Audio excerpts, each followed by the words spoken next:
प्यारे दोस्तों, आज फिर मैं हाजिर हूँ आपके साथ टेबल टेनिस का सेशन लेकर। और आज हम टेबल टेनिस के बारे में रूल्स, रेगुलेशन, स्थापना और इसके जो मेजरमेंट्स के बारे में चर्चा करेंगे। तो आइए शुरू करते हैं। जैसा कि आप जानते हैं कि टेबल टेनिस का उपनाम गोशिमा हिप हॉप है। गोशिमा हिप हॉप है और इसके जन्म स्थान इंग्लैंड को माना जाता है। किसको? इंग्लैंड को माना जाता है। सर्वप्रथम इंग्लैंड के डेविड फॉस्टर ने प्रथम बार एक गेंद और एक रैकेट की गेम से ये गेम खेला था। David foster. अगर हम बात करें फर्स्ट टाइम की तो डेविड फॉस्टर ने, ठीक है, सर्वप्रथम इसे खेला था। और इसका पुराना नाम गोशिमा हिप हॉप है। ठीक है, एक गेंद और रैकेट के साथ इस गेम को खेला था। पुराना नाम गोशिमा हिप हॉप फ्लेम पोंग भी है भैया, इसे भी लिख लो का। फ्लेम दो बार और पिंग पोंग। क्या पिंग पोंग को कौन भूल सकता है भैया? Ping pong. जैसे इसका जन्म तो इंग्लैंड में हुआ, लेकिन इस पर अभी राज कौन कर रहा है? चाइना। क्या चाइना ने लगभग सभी ज़्यादातर गेमों पर अब राज कर लिया है। अगर हम बात करें इंटरनेशनल टेबल टेनिस फेडरेशन की स्थापना, इंटरनेशनल टेबल टेनिस की स्थापना 1926 लुसाने, स्विट्जरलैंड में की गई थी। अब इसके वर्तमान अध्यक्ष पेट्रा सोलिंग हैं और 1926 में ही पहली चैंपियनशिप भी आयोजित की गई थी।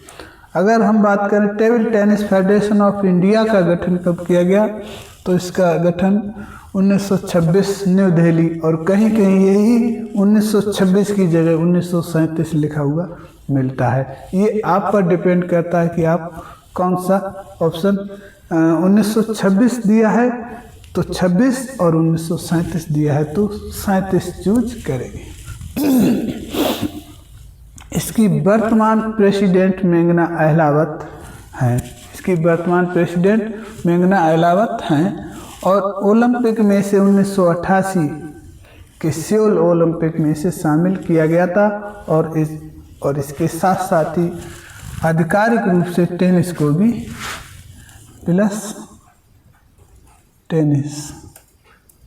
आधिकारिक रूप से टेनिस को भी शामिल कर लिया गया था 1988 सियोल ओलंपिक में। एशियन टोक्यो जापान में इसे शामिल किया गया था।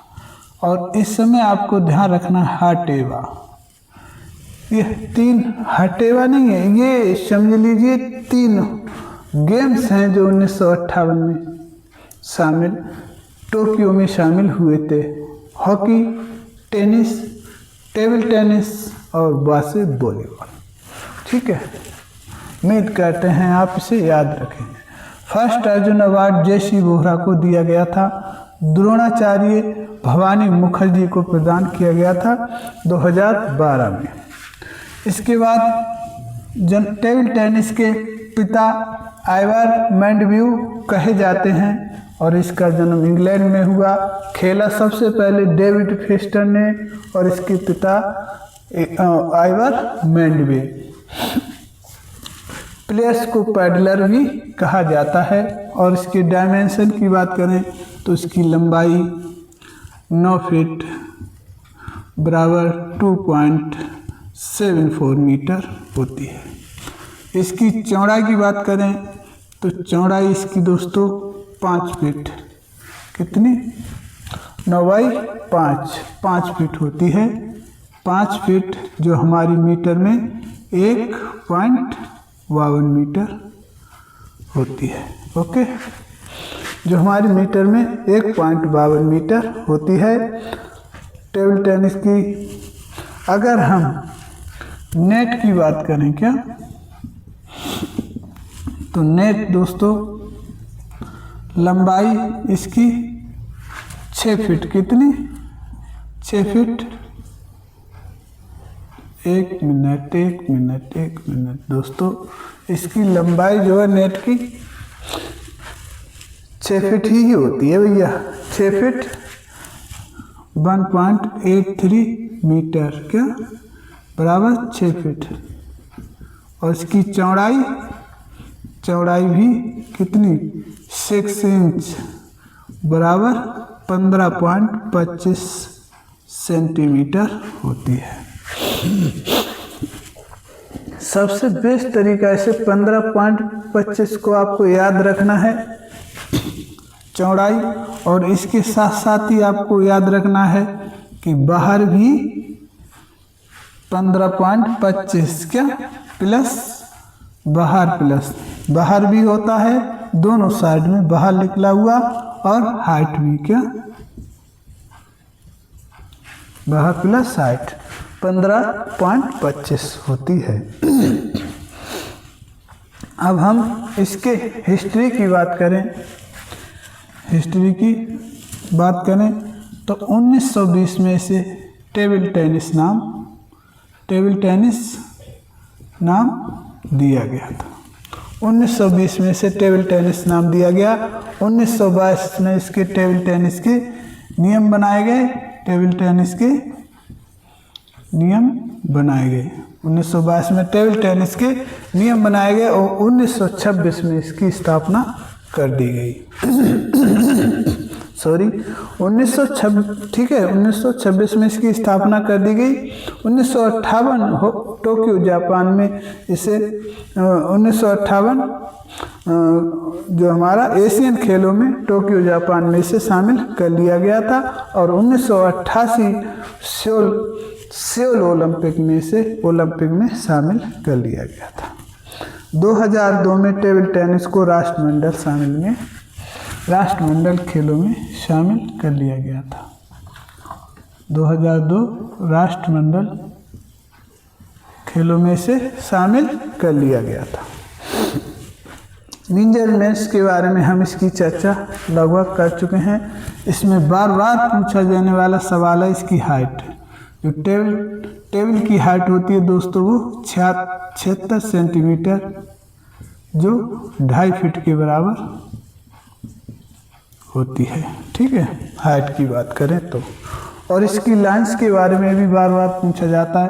तो ये साइड लाइन यानी आउटर लाइनें जितनी होती हैं वो हमारी 2 सेंटीमीटर की होती हैं, और जो मिडिल लाइन है ये 0.3 mm की होती है। ठीक है, इधर आपको ध्यान रखना है कि 0.3 mm होती है, नॉट 3 सेंटीमीटर।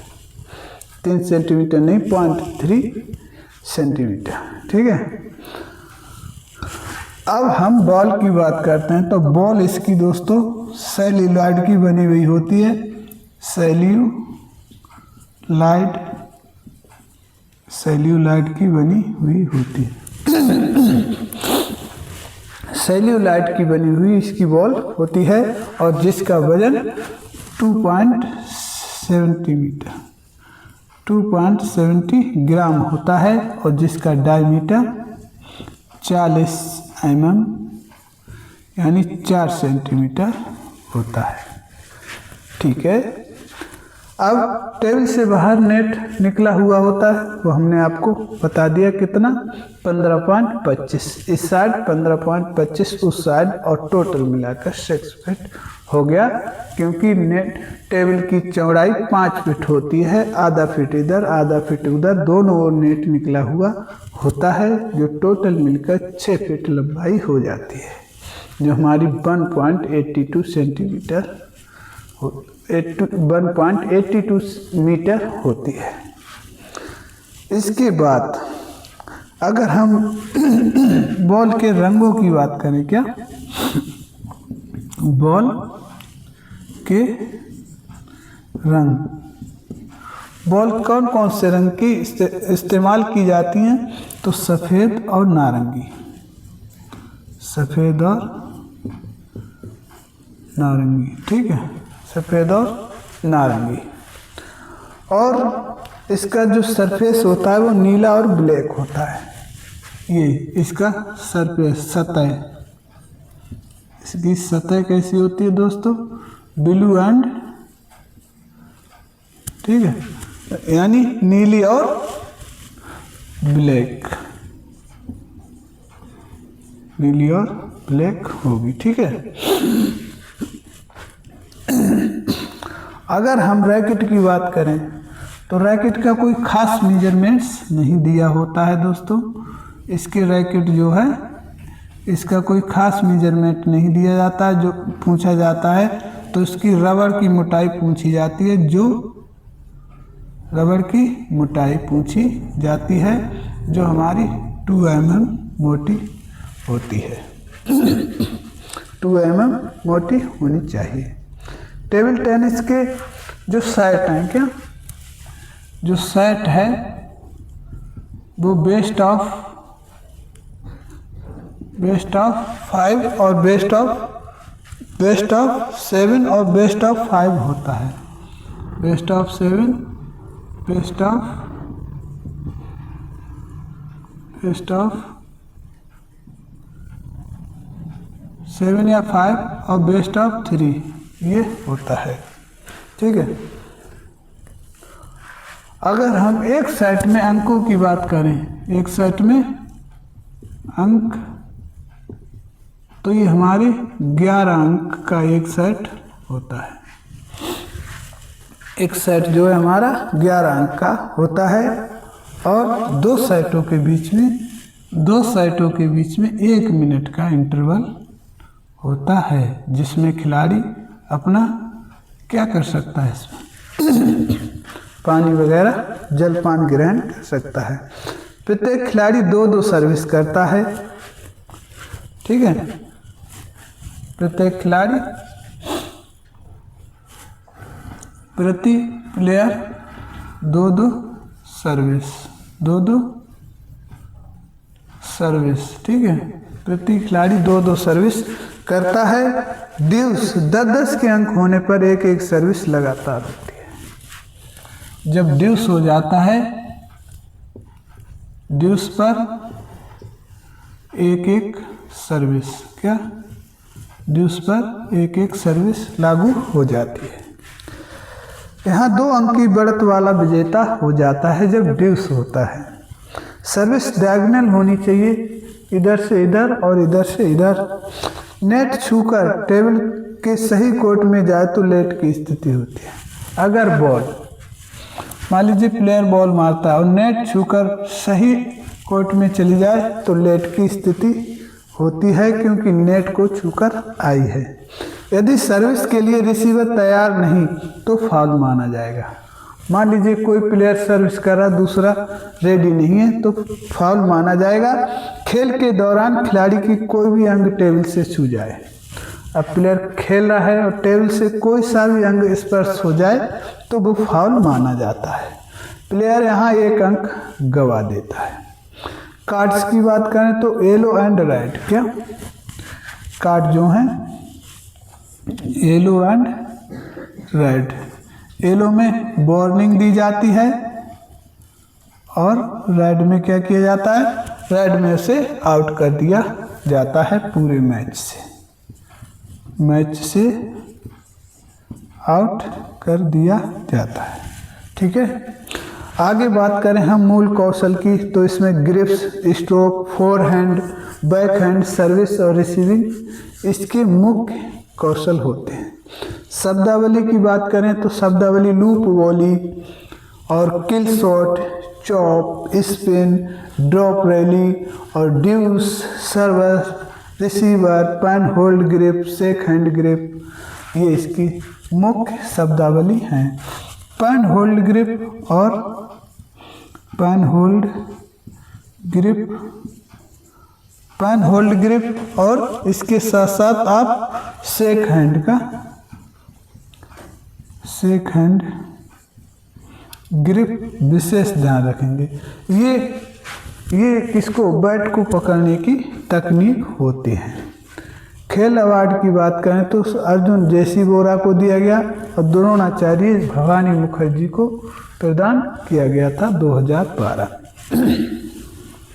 ध्यानचंद पुरस्कार अरूप वसाक को 2025 में प्राप्त हुआ है और मेजर ध्यानचंद खेल रत्न अवार्ड शरत कमल को 2022 में प्राप्त हुआ है। ठीक है, ये भी आप लिख सकते हैं। क्या? ध्यानचंद अरूप वसाक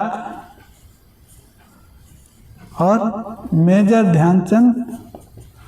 ठीक है, मेजर ध्यानचंद किसको प्राप्त किया गया? शरत कमल अचंता को। शरत कमल अचंता को मेजर ध्यानचंद खेल रत्न अवार्ड 2022 में प्राप्त किया गया, जिसकी राशि 25 लाख होती है। टेबल टेनिस की ट्रॉफी की बात करें तो कर्बिलान कप विश्व वर्ल्ड चैंपियनशिप कर्बिलान कप किसकी है? पुरुष की है। और स्विट्जरलैंड जो है महिला की विश्व कप ट्रॉफी, वो विश्व कप चैंपियनशिप महिला की स्विट्जरलैंड होती है। और सेंट ब्राइड पुरुष की टीम है और जी ईस्ट महिला टीम की ट्रॉफी होती है। कैसे याद रखेंगे आप?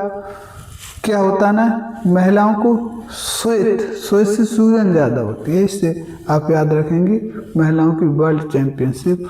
और कर्बिलान कप जो पुरुष होते हैं वो कर्बिलान यानी विलन का क्या कर जो है चुका देते हैं, इससे पुरुष चैंपियनशिप को याद रखेंगे।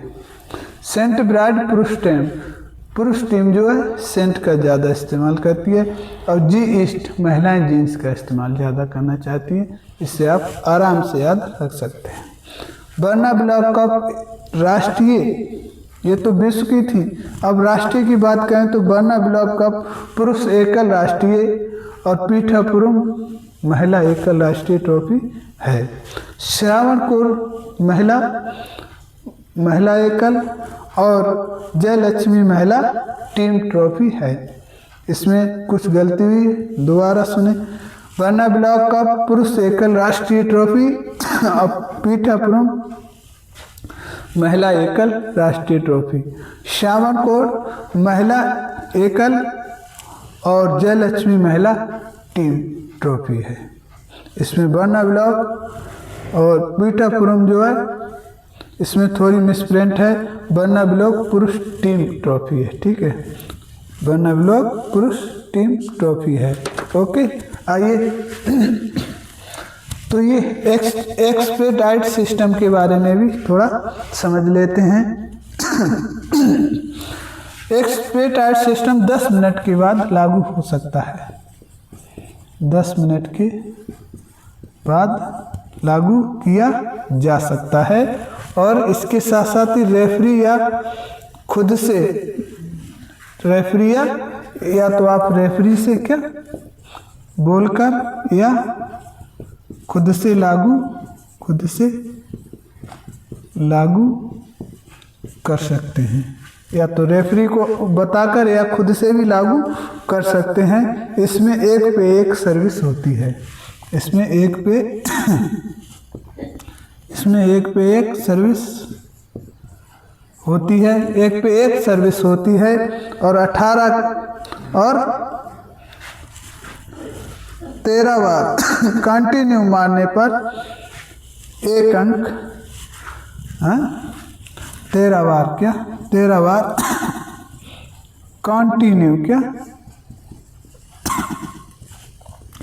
कंटिन्यू मारने पर 1 अंक प्राप्त हो जाता है। 1 अंक प्राप्त हो जाता है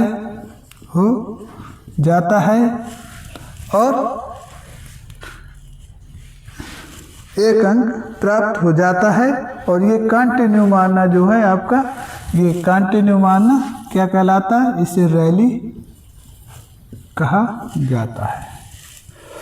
इसे रैली कहा जाता है। उम्मीद करते हैं उम्मीद करते हैं आपको टेबल टेनिस में अब कोई डाउट नहीं रहा होगा।